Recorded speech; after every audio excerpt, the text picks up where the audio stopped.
Today we're making butternut squash and turkey chili. Hi, my name is Shauna Alvarez and we are here at the Farm to Fork Kitchen at America's Grow Row in Pittstown, New Jersey, and we are here with this month's ComMITT kit.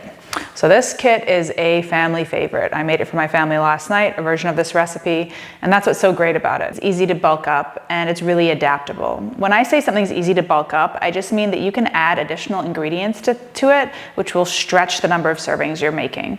So today we're using ground turkey as a base, but you can use any other kind of meat. Then we're adding a few cans of beans. You can use any kinds of beans. And then we're gonna add butternut squash. So instead of making a recipe with 4 servings, it's probably gonna stretch closer to 6 or even 8, depending on who's in your household. First thing we have to do is cut up our butternut squash. To start, you're gonna cut the ends off so that the squash is stable.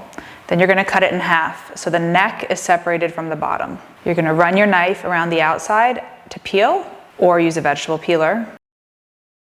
Then scoop out the seeds and dice it to the size you want for your recipe. Our squash is all diced up and I have all of our other ingredients prepared and ready to go. First, we're gonna add some oil, onions, and garlic to the pan, and the ground meat and the spices. You're gonna brown it so that the turkey gets nice and brown, or beef or pork, whatever you're using. We're gonna add the tomato products, tomato paste and diced tomato. And then you're gonna add the beans. Today I only had 1 can of black beans in the kitchen, so I added a can of kidney beans as well. These are rinsed and drained. And finally, our butternut squash and enough water to cover. All right, our chili's all done, and you'll know it's done when the butternut squash is tender. So if you, even with a spoon, you can take a spoon and just kind of poke it and it goes in easily. It's all done. So I've used butternut squash today because we grow a lot of it at Grow Row. But if you don't have butternut squash, a perfect substitution would be sweet potatoes. And the process is exactly the same, and the flavor profile is very similar as well.